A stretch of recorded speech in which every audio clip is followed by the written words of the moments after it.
Une gare entièrement rénovée et un tramway qui redessine l'architecture de la ville de manière significative.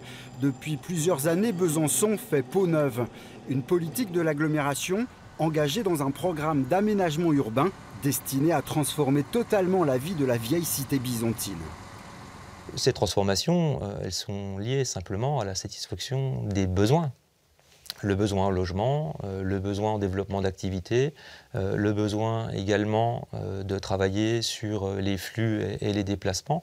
Et le tramway, finalement, a été une sorte de trait d'union entre différents projets majeurs qui sont reliés et que le tram va permettre de développer.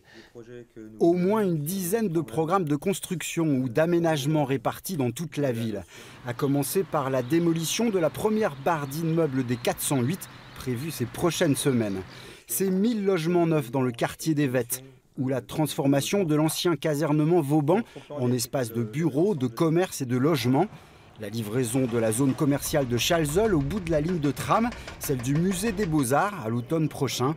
Un inventaire dont les chantiers sont pour beaucoup déjà lancés cette année. La priorité, c'est de trouver la bonne articulation entre le développement économique, les activités, et la capacité à se loger dans une logique de déplacement qui soit la plus raisonnée possible.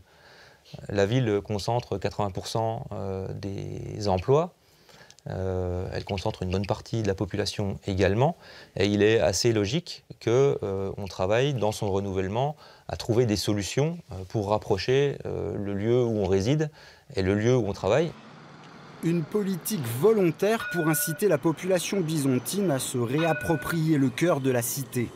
La priorité, selon les élus, d'inverser le mouvement naturel des habitants du centre-ville vers la périphérie.